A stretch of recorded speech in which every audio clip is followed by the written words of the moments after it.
Hi my loves, in this reading we will going to have love reading. And ang focus ng ating reading is kung babalik pa ba ang asawa mo. So, let's see the energy first. So, babalik pa ba yung asawa mo?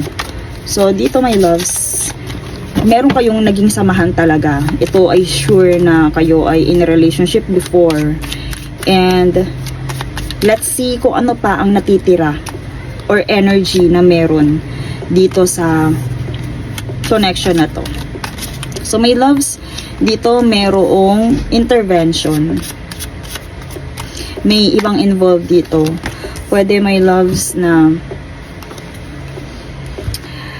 may nag-intervene or sabihin natin na pwede may sumingit dito sa connection na to.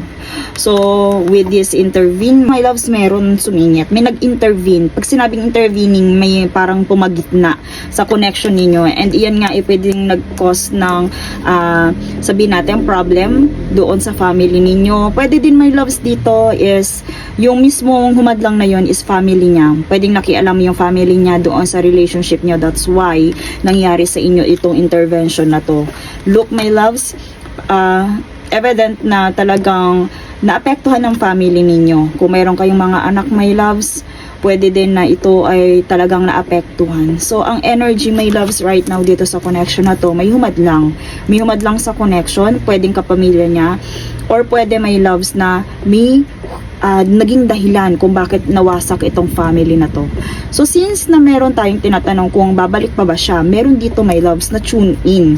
So, like this cable, like this plugged in, meron, di ba, pag tayo nagsasaksak, parang connected na or may nagre-connect. So, I hear, my loves, may possibility pa na mag-connect ulit dito dahil nakapagitna yung family. So, yung takbo ng energy, merong humadlang, merong nangialam, nang himasok ng energy with this intervention dito sa family na to. And because of this family, pwede din, my loves, na merong pang reconnection na nag-iintay sa inyong dalawa. Connection. Like this, di ba, pag tayo nagsasaksak, pag, like sa wifi, parang meron naman din. I hear also na nandun pa rin naman, dahil energy yung tinatanong natin dito, may connection pa rin naman. Pwede din dahil dun sa pamilya, dun sa blood ties na meron kayo, dahil dun sa family na meron kayo, I hear na nandun pa yung connection. Okay, let's see more confirmation about this love connection.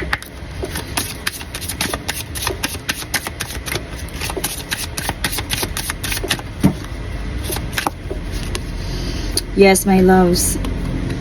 So, dito, lumabas talaga na nag-cause talaga to ng brokenness.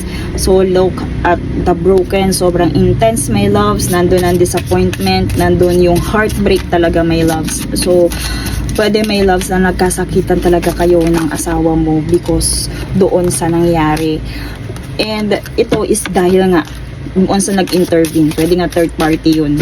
Or doon sa humadlang naging dahilan ng brokenness na to.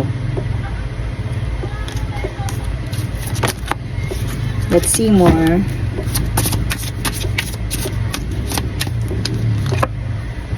Yes, meron ditong meteor or extremely fast. So dito, my loves, na parang nangyari to nang hindi mo inaasahan. Pwede nangyari nang bigla-bigla na lang kayong ganito, minadiskubre. And my loves, I hear na ito ay kinakailangang mangyari. So, dito, my loves, possible talaga na meron pang connection because doon dito sa just lumitaw, iyan ay challenge. Pero, alam mo yun, darating ang time pipiliin ng asawa mo kung ano yung nararapat gawin. Gagawin niya kung ano yung nararapat gawin. Kung kayo yung legal, pwedeng, my loves, because of the values, is bumalik siya sa'yo because pinili niya kung ano talaga yung tama, bumalik siya sa'yo. So, nandito, my loves, may assignments, may procedures, and values. So, pwede din, my loves, na alam niya, pwede din ma-realize ng person na to, yung kanyang nawala, yung lost na to, yung nawalang pamilya sa kanya. Look, my loves, pwedeng ma-realize niya yung nawalang pamilya sa kanya because of this. Alam niya yung ginawa niyang mess dito sa family. That's why dito lumitaw, biglang lilitaw, my loves, yung connection. So, pwede my loves because of this because of these leaves, I also hear, pwede ito katukin ng kanyang mga spirit guides or ng kanyang angels. Iparealize sa kanya, ano ang tamang gawin? Tama ba na ganyan, iwan mo pamilya mo? Tama ba na ipinagpalit mo ang asawa mo? Pwede my loves, magkaroon to ng realization at makipag-connect ulit sa'yo. Okay, let's see. More confirmation about this values. Ano pa? May natitira pa bang love? Sige, doon sa asawa. May connection na naman. Confirmation, my loves. May connection na naman dito. Your connection is eternal. It is unbreakable. Lalo na, my loves, kung kasal kayo. Kasi lumitaw na yung values dito. Lumitaw na yung procedures, kung ano yung dapat gawin. Maaaring may gusot, pero kailangang ayusin. So dito lumitaw, my loves, yung connection. I hear na even na broken kayo, it is eternal and unbreakable. Lumitaw din dito yung recognition, my loves. So divine, kagaya ng sinabi ko, the divine will help you recognize signs and miracles. So dito, my loves, pwedeng sa kanya din katukin siya ng kanyang mga spirit guides because of this sabihin natin recognition na parang kumbaga ma-realize nito yung family ko. Kumusta na yung family ko? Kumusta na yung nawala sa akin? Nang dahil sa akin nasira ang aking pamilya, nasaktan ko ang aking asawa. Pwede, my loves, na ganon. And telepathically, meron ditong telepathic close soul connections are harmonious, synchronized, creating moments of telepathy. I also hear, my loves, dito, pwedeng kausapin mo yung person mo. Kailan mo ba marirealize? Kailan ka ba magpaparamdam? Pwede, my loves, kahit not physically, kahit hindi ka makipag-connect sa kanya, telepathically, you can connect with this person.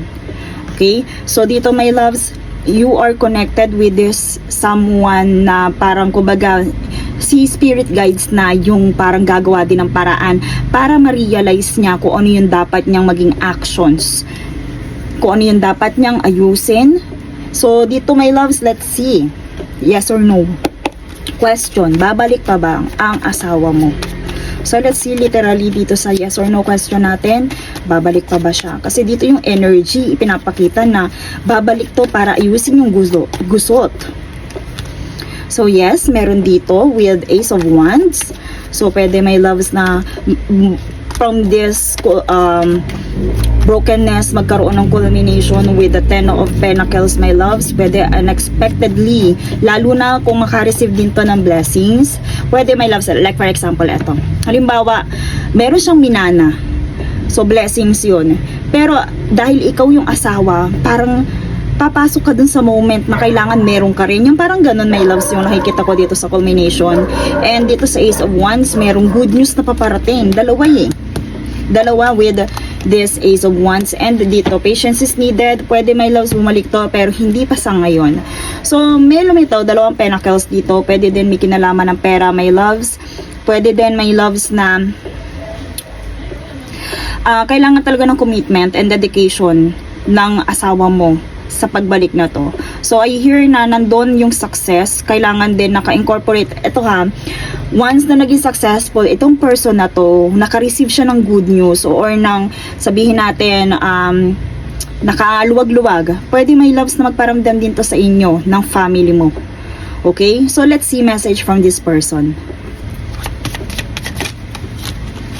Message from this person. I just dream and wish for everything. My loves, meron din realization talaga itong person na to. So, pwede din, my loves, na nandun din yung pagsisisi. Kumbaga, it's a yes. Confirmation, my loves, na babalik nga ito, yung person na to. You are right. Nandun yung realization. Diba? So, dito, sa just na to, my loves, you are right. Pwede ina-accept nila yung gusot, yung mess na kumbaga ginawa niya. And yes, my loves, kung tinatanong mo siya telepathically, it's a yes, babalik siya, my loves. I hear dito, kahit na sabihin wala na sila ng third party, pwede ding bumalik tong person na to once na naka-achieve na siya ng success, nakaluwag-luwag na siya. Pwede may loves na maisip din niya na dapat ibahagi ko to sa family ko. Parang kumbaga, dapat ay ang nakikinabang dito ay yung family ko. Pwedeng ganun yung laman ng realization niya, my loves. So, dito din, my loves, I hear na ang person mo is, kumbaga, nakatutok ngayon sa kanyang mga commitment and work. Pwede, my loves, na andun pa rin eh. Andun pa, kung iniisip mo hindi ka na mahal, meron pa rin, nandun pa rin yung attraction.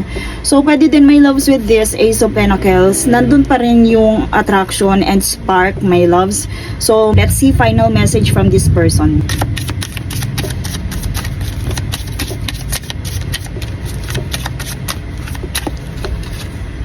My world. You mean the world to me. So my loves, kahit na sabihin pinili niya yung kanyang third party, kasama niya ang kanyang third party, everything revolves around you.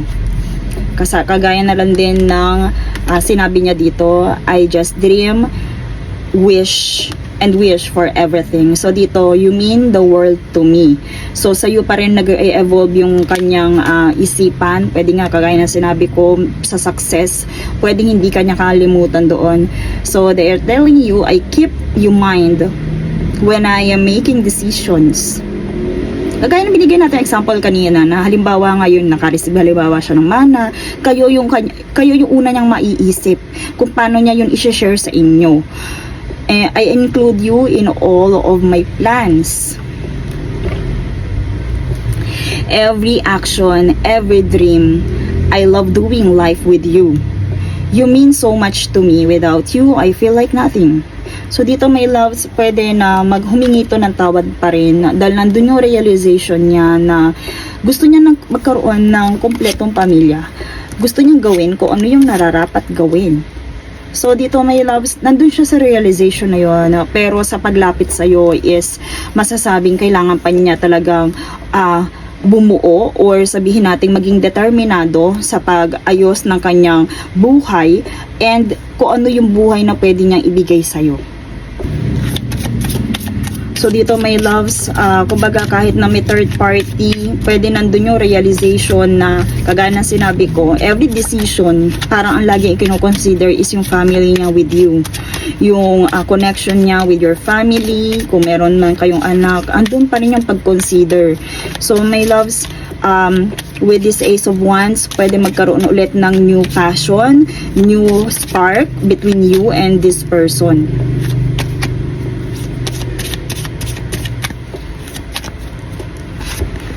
Sun God, my loves.